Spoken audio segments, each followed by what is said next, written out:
Welcome everybody. If this is the first time that you've joined us, then we do welcome you. However, we know that some of you were with us for the first session, and hopefully we are going to get this rhythm underway. It's so wonderful to have so many people on the call and to actually, really wanting to engage in this space. And it's also wonderful to have Liz. I'm just going to wait a little bit longer before we get everybody so that I feel like we can kind of get started. Our aim is to have a number of chat rooms over these three this space, so 3 chat rooms. So space is to really, Liz's heart is to really kind of, I suppose, engage us and then get us to actually talk together relationally about this really important topic of faith around the table. So I think just about everyone's here. I want to give Liz as much time as possible. And so I just want to introduce her. So Liz is from America, and she is from Gen-On Ministries. She is actually the executive director of Gen-On Ministries, where she served on staff there for 16 years. And before then, she was a volunteer as a training leader. So Gen-On is a non-profit organisation with partners with churches to nurture growth and deepen intergenerational centred, Christ-centred ministry. She's a contributor to the first Intergenerate book, with a chapter called The Art of Christian Relationships, and has a chapter in the up-and-coming book, which is going to be very exciting. And it's about this topic, community around the table, particularly on Sunday morning. And so it's really wonderful. Can I just say that, I shouldn't have favourites, but Gen-On Ministry, if we're talking about right in the pocket of intergenerational ministry, I just believe that these guys are really a great source of resource and passion right in the pocket of what it means to be intergenerational. So I am really excited to have Liz here, and I'm really excited for the partnership that is building between us and what we're going to be able to do, not only here at this conference, but actually after the conference as well. So I'm going to hand over to Liz. I'm just going to let you know that if you do have any questions, that you can pop them into the group chat, and then I will kind of monitor that so that she can focus, and we'll have those and make sure that they're answered. She's really happy to do that, but we're just going to keep that rolling as you have thoughts and ideas, and then we'll actually make sure we can either address it in this space or outside of this space. So can I introduce to you Liz, and it's just so wonderful to have you. Thank you, Tammy. It's so wonderful to be here, and thank you for that kind introduction. I feel a little guilty that it was so much easier, cheaper, and faster for me to get to Intergenerate Australia than for you all to come to the American version. And so thank you for the opportunity to be with you. I come to you from Columbia, Maryland, which is on the mid-Atlantic East Coast of the United States. Our town's claim to fame, I'd say, is that the actor Edward Norton grew up in our community, and his grandfather was the developer of Columbia, Maryland. So pretty cool. It's my pleasure to be with you and to be able to talk about faith around the table. One of my earliest experiences with intergenerational community was with extended family gatherings when I was a child and a young teen. On my father's side, I remember Christmas afternoons with a few older folks and lots of cousins around my age. My mother is an only child, so most family gatherings on her side were with grandparents and great aunts and great uncles. We got together a lot in the summer, and I remember helping Aunt Hazel snap green beans for dinner. Strong, solid memories of inclusion and belonging. My first memory of an intergenerational experience outside of family was in the little Presbyterian church in our town. My parents weren't members, but I attended Sunday school regularly in elementary school. And for a year or two, around age 10, I sang in the choir. As a small church, it wasn't the adult choir, but just the choir for anyone and everyone to sing. I don't remember if I was invited by a friend or an adult, or if I invited myself. I don't remember anything about the director or the other choir members or any song that we sang, but I do remember that I wore a robe and I carried a notebook, just like the adults. I didn't sing a children's part, I sang alto. Strong, solid memories of inclusion and belonging. At Gen On Ministries, we have defined intergenerational ministry as ministry that nurtures Christ-centered community by bringing together 2 or more generations in planned and purposeful settings where all are mutually invested. 2 or more generations, planned and purposeful, mutual investment by all there. What might that mean for how we gather for meals intergenerationally? Let's explore to find out. I love a good commercial. Tell me a great story with decent music and I am totally drawn in. I don't need to know what the product is you're selling. The commercial won't necessarily motivate me to buy. I just want to enjoy the story, and then I'll feel good about your company or your organization.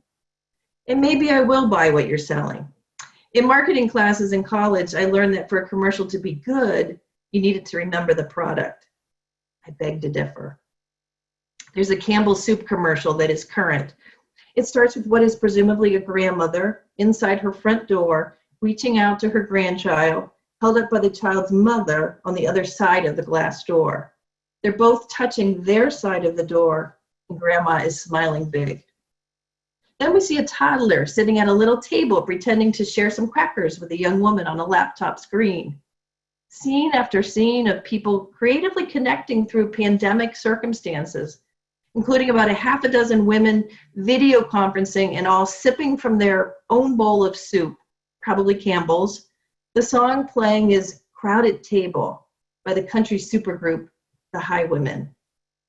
I want a house with a crowded table and a place by the fire for everyone. Kind of ironic, singing crowded while showing images of uncrowded community, and yet something that we all long for and can understand. I imagine the early Christian church had crowded tables and a place by the fire for everyone. Crowded and everyone meaning all, regardless of anything that might divide us. No separate children's tables, no retired guys table or teen table, all together, mixing it up.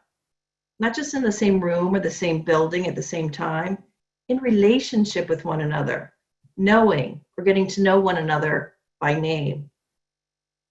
In the book of Acts, chapter 2, we learn that the early church was a community that devoted themselves to the apostles' teaching, to fellowship, to breaking of bread, and to prayers, a thriving and connected community. These activities helped the early Christians grow in mind, soul, and body, where being a follower of Jesus meant more than an intellectual understanding of his teachings, but also an experiential living it out. Where doing something Christ-like meant and means treating one another as Christ would treat us and as Christ would treat others. What do you imagine it meant at that time to be devoted to the breaking of bread? Or, as the Common English Bible uses, devoted to their shared meals? Or, as Eugene Peterson writes in the Message, committed to the common meal?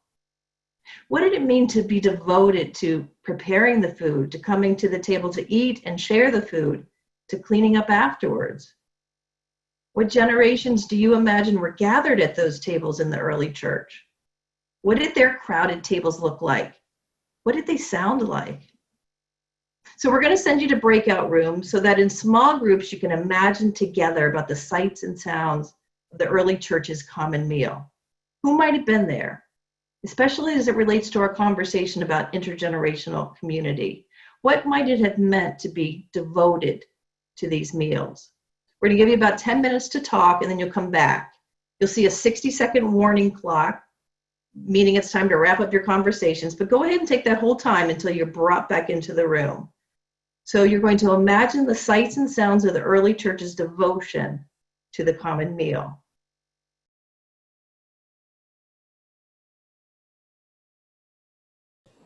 So one of my favorite commercials begins with a young adult woman coming home from work. Everyone around her, in the subway, in the elevator, in her apartment, is absorbed in an electronic device. And she's had it.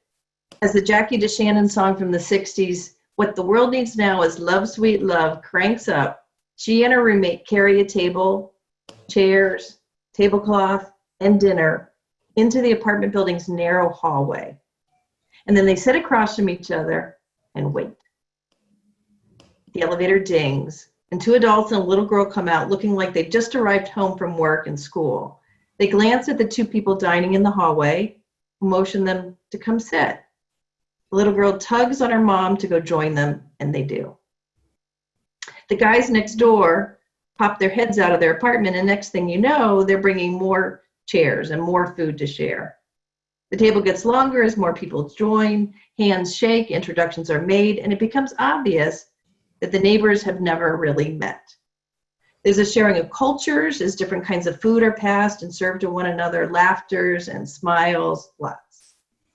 The camera then pans down to the floor as the youngest diner crawls out from under the end of the long table and runs to knock on the last door of the hallway. An older man opens the door. The little girl tugs on his sweater to come out, and he pulls back and returns to his apartment, shutting the door. She waits. The door opens again, and he follows her, carrying a loaf of bread and a bottle of wine to contribute to the meal. The music crescendos and then fades, and the tagline appears: "Nothing brings us together like eating together." What is the supermarket chain that produced the commercial selling? Their stores as a brand? Food purchased in a grocery store that you come home and cook? Or sharing? Relationships? Community? It was part of an annual campaign to get people to eat together more. I believe that it matters less what's on the table than what happens around the table. What is it that creates community from a shared meal? Why and how does this setting encourage intergenerational relationships? What makes the experience Christ-like, not just a warm, friendly atmosphere? In this commercial, we don't know that this is a group of Christians around the long table, and it's quite possibly not. But what do they offer and model that is Christ-like?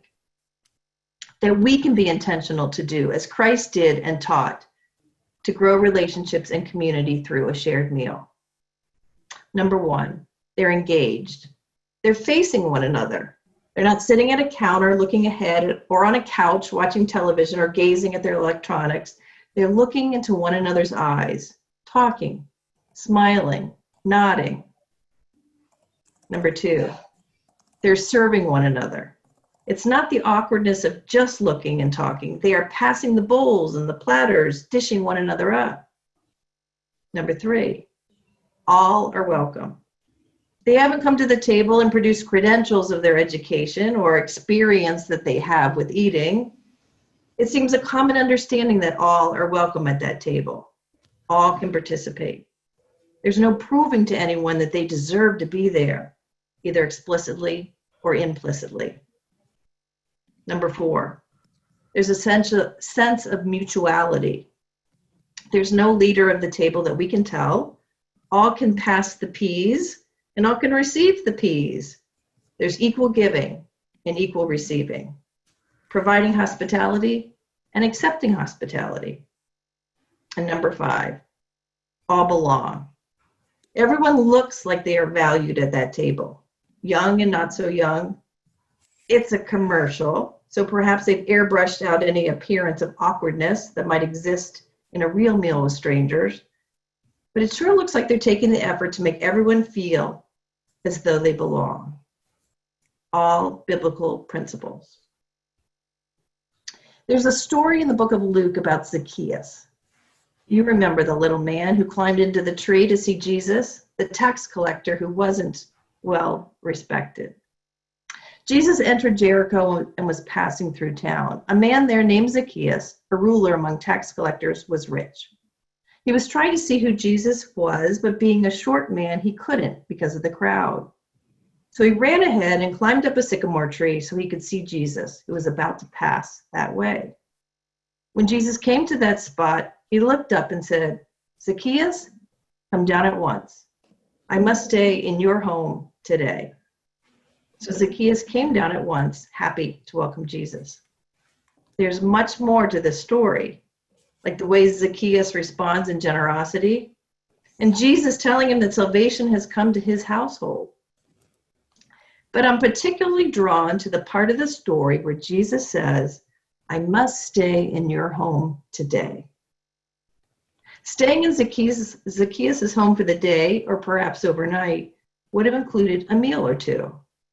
And I imagine Zacchaeus, being a wealthy man, would have had a large family, lots of children, elder relatives around, and all included in this meal with Jesus. Little formality, lots of conversation. I wonder, did Jesus invite himself home with Zacchaeus because he wanted to teach him something? Did he ask to visit because he wanted some ministry funding from this rich man? I think he wanted a relationship. He knew the intimacy of the shared meal would provide that.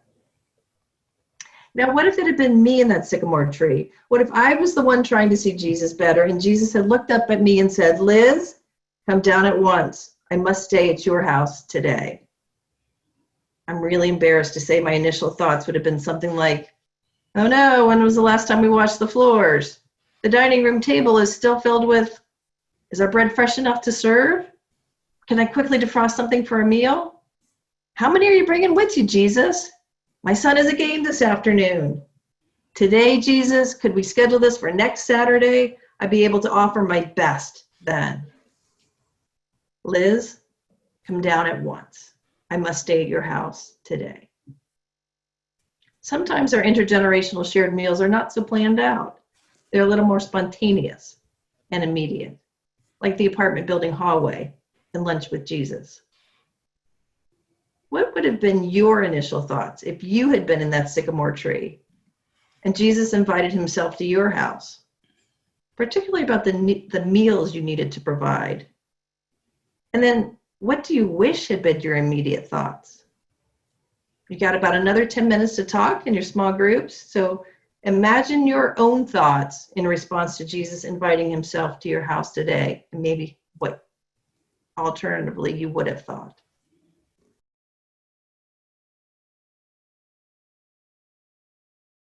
Good. I hope you had some great conversations about your conversations with Jesus in the sycamore tree. I would love to have dropped in to hear what those creative conversations were all about. Have you ever dined with a stranger or strangers? People you have never met. In traveling for Gen-On, I often have meals with people that I have never seen face to face. There have been email exchanges or phone calls beforehand usually, or I've known them on Facebook for years, or Zoom. I can't recall too many experiences as an adult of sharing a meal with a complete stranger. There's a gathering in our community that I've always wanted to attend. It's called The Longest Table. The stated mission of the event is to bring strangers together, share a meal, and share discussions on community issues.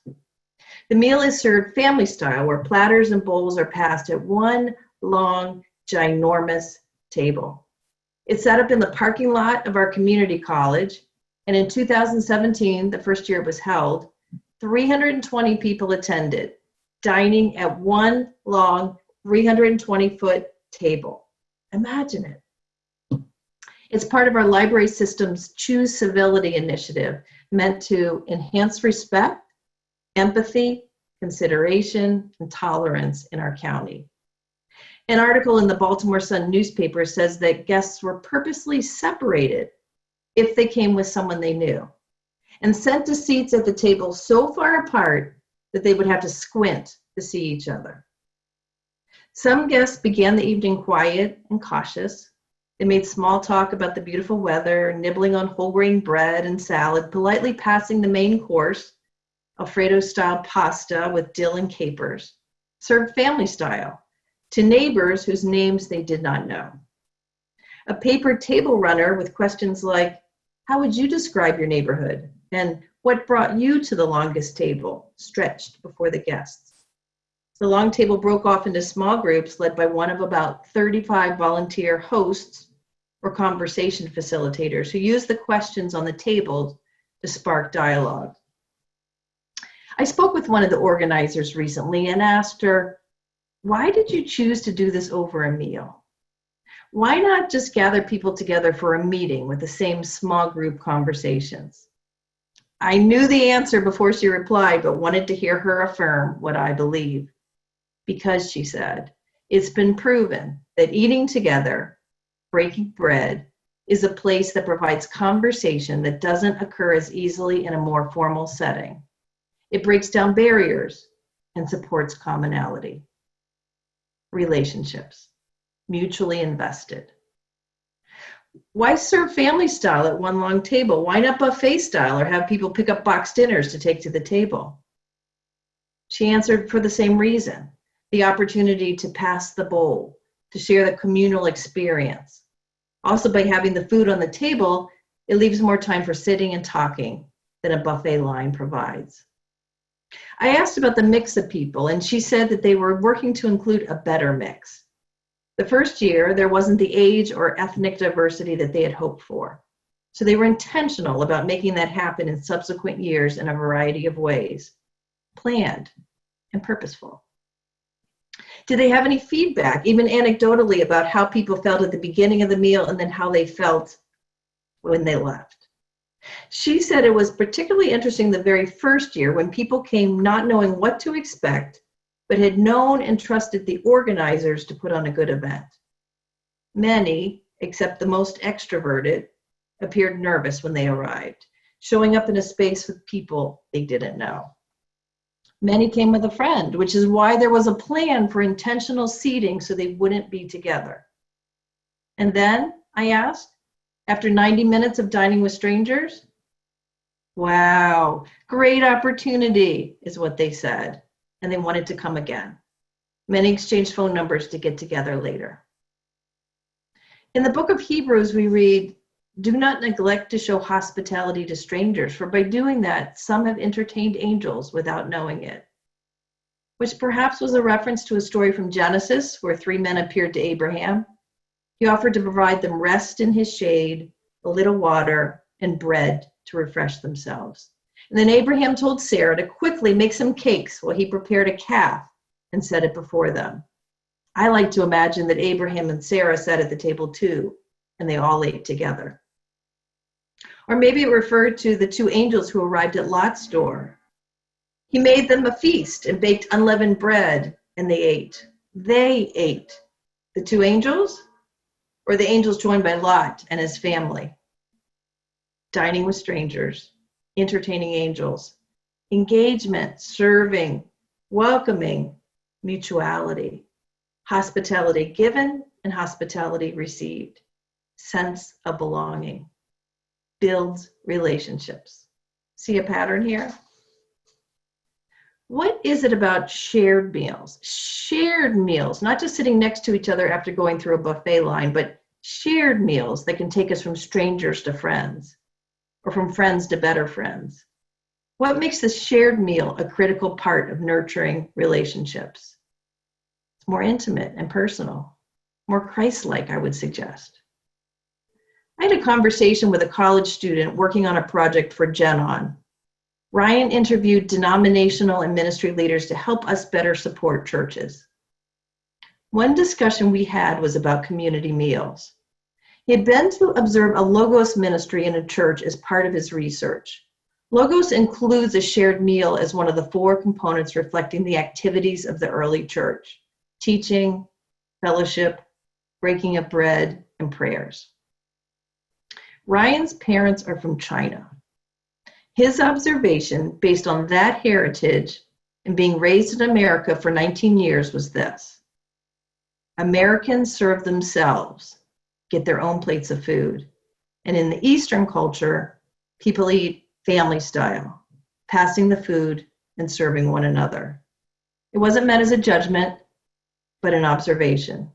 And he was surprised to learn that at Logos, the dinner is served family style. So what can we do now? How do we commit to a common meal when many of us can't do that or do it well given COVID-19 restrictions? We adapt and modify and plan for the day when we can. I know that you all represent different countries in different phases of coming back together, but I'd like you to have a conversation now to brainstorm or share creative ways to have a common meal within these restrictions of COVID-19. What did you do? What have you done? What could you do? What could you imagine? So brainstorm some or share some creative ways to replicate, have this common meal with those restrictions of not really being able to be fully together or close to one another. We'll give you about 8 minutes to talk about this one.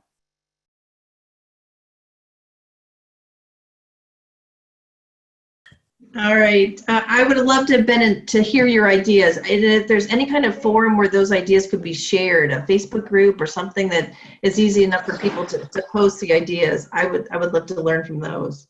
We can do that, certainly, Liz. Cool. Now what do we do? Where do we go from here? How can we as the church have the best stories to tell about intergenerational Christ-centered shared meals? Better than Campbell's soup, better than a grocery store chain, better than a secular community forum. We've got this. Multi-generational is our default setting in most cases for the church. And that's the starting point, bringing the generations together. So what we do then is need to be intentional about moving from multi-generational to intergenerational and committing to intentional relationships. And meals can be the catalyst for that. I've heard John Roberto say that every church is on the intergenerational continuum somewhere. It helps to identify where your church is and plan for where you'd like to be. Consider how a planned and purposeful intergenerational shared meal can help you build relationships in your church, to move your congregation forward to being more intentionally intergenerational. We've got a few minutes left for any questions, but first, what I wanted to direct you to is that there's a handout that's on the Intergenerate Australia website under useful links. There's information there about an online workshop that Genon offers as an introduction to intergenerational ministry. It's called Intergenerational Pathways. And you may not need that level of introduction yourself, but the workshop could be helpful and practical to bring others on board. We're going to open the registration to everyone else on July 1st, but we're going to give you the opportunity to register first. And we purposely keep it very small for good conversations and relationship purposes. It costs $35 US. We also have a part 2 that can help you walk your congregation through our visioning tool more deeply, and you just need to ask about that. So there's lots of information on our website. I think Tammy has posted the link, and on the handout that you can get on the Intergenerate website, it's there too with a little more detail. So Tammy, I'll take any questions that anybody has, and I saw one that popped up. I did happen to glance at it that asked about that community meal. And what was the full question? Was it, did everybody bring their own or was it catered? I think that was the question. Yeah, so if we can have a look at, says the community meal in the car park, catered or bring your own to contribute? They told me they considered all kinds of things, but for health department reasons, mostly it was not potluck or bring your own, it was catered. And it cost $10 per person. And what they've been doing to make it more accessible to everybody, so it didn't prevent anybody from coming, is that they've received a grant to pay for, I don't know if it funds the whole thing or if it's by request. But catered is the answer because of health department reasons for the most part, but they have worked to make it affordable for all. Great. So again, as we've got 5 minutes left, if anyone wants to post something in the chat, just because with 100 people trying to talk at once, that may be a little challenging. But if you want to post a question, Liz is happy to do that. I've just put into the chat the Facebook Intergenerate Australia is where if you wanted to post any of your ideas that you discussed, that would be great. Then the intergenerateaustralia.com.au/resources is where the link is for the course that she was speaking about, which is a 90-minute webinar, which I highly recommend is a great way to continue the conversation with your community, and a great way for more smaller, intimate processing. So yeah, let's just have a look. I saw that Roberta said something that I said early on, that it's more important about what happens around the table than what is on the table. Yeah. I believe in that strongly. And I just saw it pop up. What did it say about health allergies? That's why the important part is what happens around the table. The food is the catalyst, so it's got to work for the community that you have gathered. Allergies, food insecurities, eating disorders. Those are all things that are all wrapped up into this whole idea of eating together. Yeah. Have to take into consideration. And when there's collaboration, what I find is that people bring what they can eat, and that's helpful. You don't have to kind of thinking, oh, how do I worry about everyone? But actually everyone can bring those pieces in. Any other questions that people have? Can we have a common table, but everyone bring their own food? If you get to the nitpicky definition of a shared meal, it's not as sharing because you're bringing your own. It would be as if you were to go up to the counter and buy something. But it's that everything else is there, that face-to-face, that the conversation, the mutuality, that everybody can come to the table. Yes. Which of course is getting more complicated with COVID, but that will ease. So we have a couple of questions here. So do you ever have it as a whole group of people eating with minimal conversation? How do you facilitate that?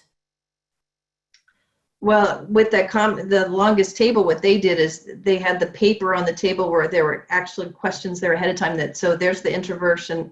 You can actually write an answer without having to have the conversation, but it kind of greases the skids to have the conversation later. So, and then they had facilitators that were loosely trained in how to facilitate conversation about every 10 people. So that's the planned and purposeful. You're intentional about conversation starters or people that are there to work the conversation, to draw out the more quiet people. Intentionality. Yeah. You've brought the two. There's a final question here that says there are a number of are there any good examples of churches doing this regularly on Sundays or in neighborhoods?